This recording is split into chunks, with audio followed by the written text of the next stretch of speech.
That's right, folks. $100 T-Man here with the Donk T. My webcam's not working, so I'm using the super high quality webcam on my laptop for part 2 of the tier list debut to go and explain and use this as a vehicle to talk about all the teams that we've watched. And I just want to start off by saying I'm sorry. Complexity are about to get the ultimate VRS treatment. The only games they have won were versus Imperial Female. They just lost to Saw 0-2 after a 9-3 lead on the first map. This is horrible. This is horrible. They were making things competitive when they first came in, and I gave them the benefit of the doubt. The map win is coming.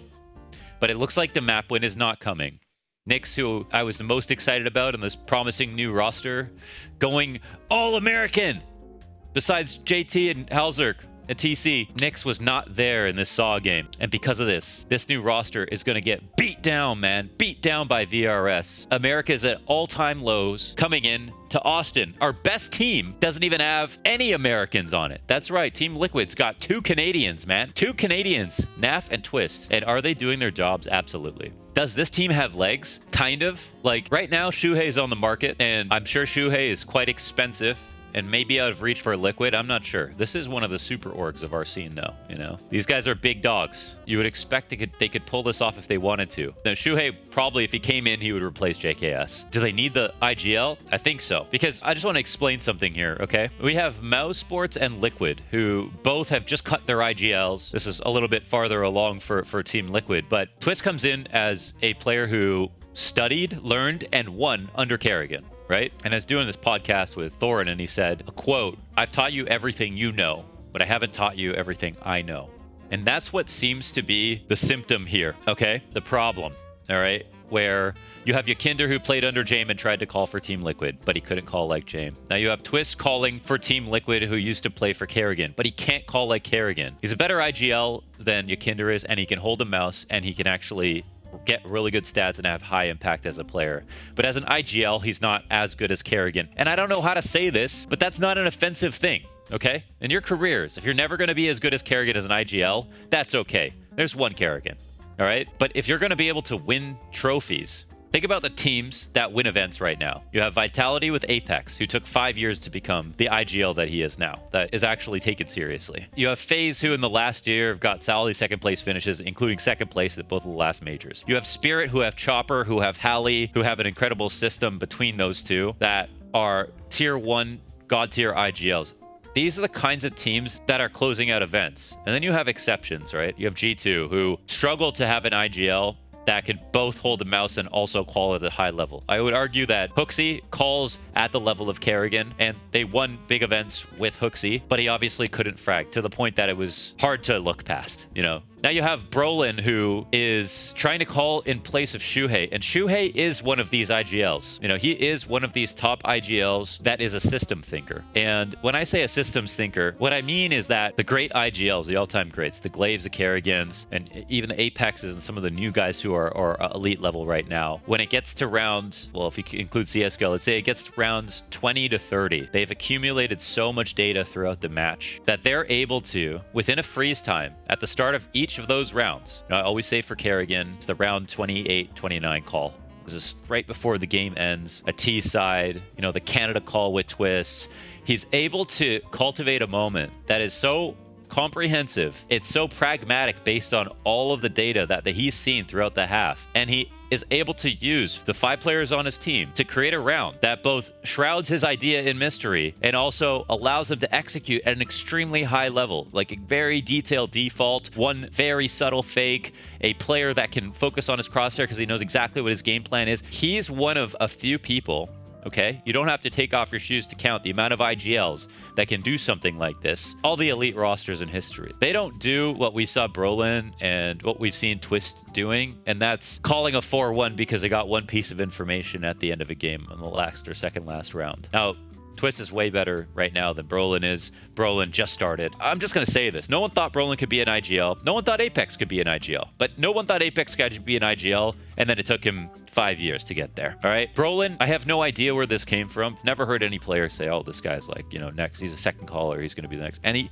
totally could be. There's lots of stuff that we don't know. But on its face, it doesn't look right. Right now, we saw the T sides fall apart. We saw them play against FaZe, and Kerrigan showed Brolin exactly what a systems thinker and caller looks like. And mouz have the benefit of having just played with Shuhei. It's not as if they are even replacing 3 players. They're using a player who just played under the last IGL. They have a system in place. They just need someone to call the shots when push comes to shove, and they aren't able to cultivate these moments. I am very doubtful that this will ever happen, personally. I don't think Shuhei's come out of nowhere. I think they're rare. I think when I saw Shuhei call at the Academy League, I said multiple times before he won his trophies in those seasons, he's the best IGL in the league, okay? He didn't even have the best players. That was Navi Jr. had Monacy. They played extremely well under him. The first time mouz cut him, when they didn't want to give him the promotion, he went to Game Release and brought them to the grand finals. And then after that, what happened? They got him back on the team. They win the Pro League. They are looking like the team that they were supposed to be. They make some deep runs. And then there's a choking problem. Is there a choking problem because of Shuhei? Well, Ash said that in those high pressure moments, Shuhei is extremely calm and able to give out information, has never had a problem. I haven't seen it either. If I want to say there's a player who chokes on mouz, it's probably Exertion. As a really important aggressive player, he isn't able to make his aggressive moves with conviction in some of these playoff matches. They just signed Spinks, who sometimes disappears in playoffs. They can get rid of Shuhei and get a player who has better stats, even though he's a lot like Jimpat. Sure, they're going to be able to frag their way out of some rounds, and they're going to use the remnants of Shuhei's calling to make semi-deep runs. But they won't win. And that's how I feel about Liquid too. Maybe they have a better shot with the amount of time Twist is taking to be an IGL if they commit to it. But with Shuhei out there on the market, the fact that one of these 3 teams isn't just using him is absurd to me. Completely absurd. On the G2 front, I'll say, Snacks, in the last games I watched, got a ton better. Okay, massively criticized Snacks for some time now, and it hurts me to do so because Snacks is the best CSGO Polish player that we've ever had. He has a major underneath his belt. He has tons of experience. It is time to maybe think about a role like IGLing. But when I talk about those like late game 4-1 calls, follow me to this site because I have some information, some silly lurk that comes through, a call to execute through a smoke, like he gets away with it on G2 because you had Monacy and you had Nico popping through the smoke. Now you've got Heavy God, Malbs, and whatever. There's just too much talent on G2. They can execute and do a site and kill a site that has 4 players waiting for them because they have so much entry skill. Fine, that's CS, all right? I don't know. Maybe they'll even win an event. They've even won with Snacks. Gotta give them some credit there. But Snacks winning the world final was... He played so badly, I couldn't even believe that they won.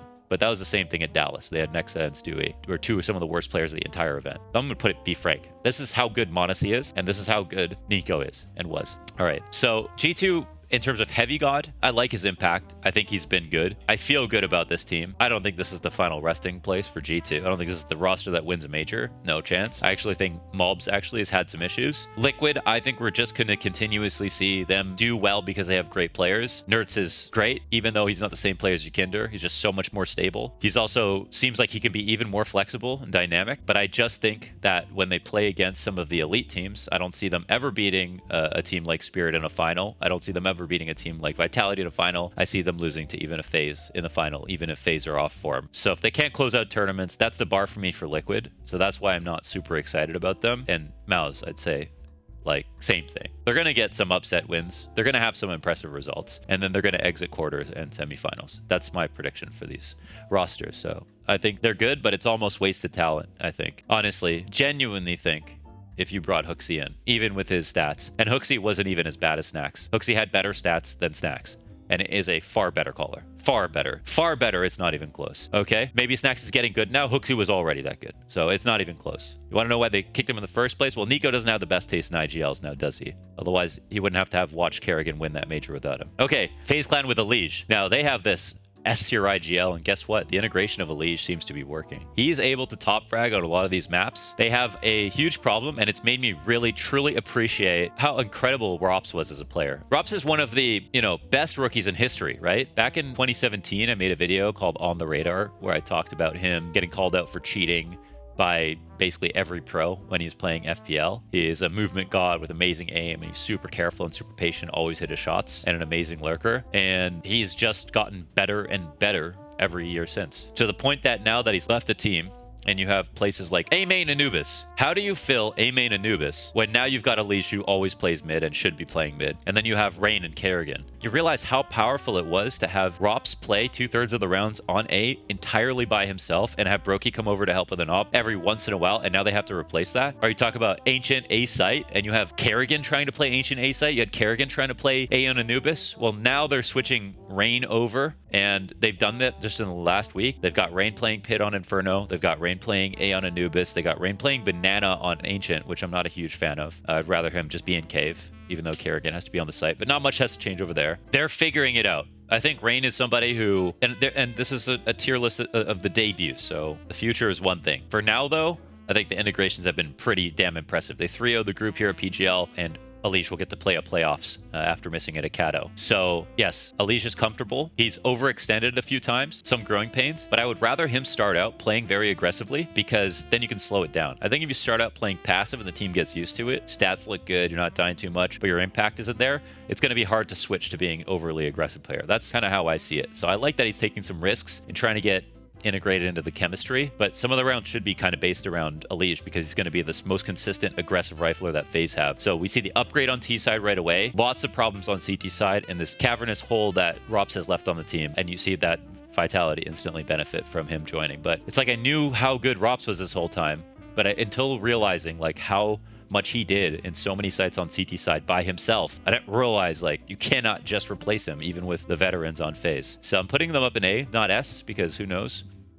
They win this event, maybe we'll make it part 3. Eternal Fire, they've got Jota onto the team. I mean, come on. Eternal Fire, no team here has won a tournament, so Eternal Fire with Jota coming onto this roster, they are something like 23-9 in map wins to losses with Jota. They instantly made the grand finals of the Blast Bounty. They've beaten FaZe, Vitality, G2, literally top tier teams consistently in that period of time, including lots of 2-0s. They have been absolutely incredible. It's the best Turkish roster that we've ever seen. Makes our heart full. My heart goes out to them, okay? We love Eternal Fire. This is the best case situation for Xantares. Calix was one of the star players in Turkey that it would be hard to think about replacing him because he was such a good rifler before they joined up, but Jota's the one. His ramp holds on Nuke, he's the guy worth watching demos of. This is the roster. No roster moves. Eternal Fire is fantastic. You know what? Why don't we just bump them up to S even though they didn't win?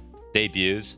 Gotta have one S. That'll be the S. Okay, Big Clan. Also, my heart goes out to Big Clan. Big fan of Big Clan, but in terms of like potential, let's say like who has the highest potential to win tournaments, Big are a tier below these teams. Even though I don't think the B tier will be able to win tournaments, in my opinion, big S tier events, I don't know. Big Clan still far away from that. Hyped and QB, I'm happy to see them back because when they cut Hype the first time, I thought this is your chance to get a offer that's actually aggressive and has impact and doesn't have to have online matches to be good. And I think that Hypes can only get better now. I think he brings great energy to the team. I love the calling right now as well. They somehow made an improvement in their calling. I don't know if that's Tabsin working more with Crimbo or Hype bringing in ideas or QB maybe adding to it, but them and Kakafu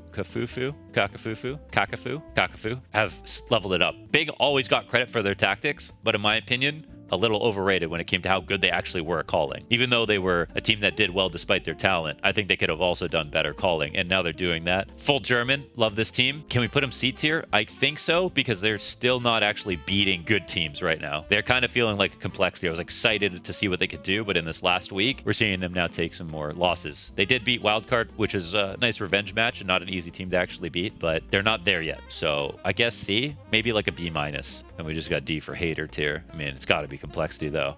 Okay, hater tier, Astralis. This is like, if you compare these two teams, neither will win a tournament. Astralis have an insane composition of the old heroic players plus device, and they look terrible from the, like, they can't even hit shots, dude. Their sprays are awful. Like, what happened to Stare? I was like actually really excited about him.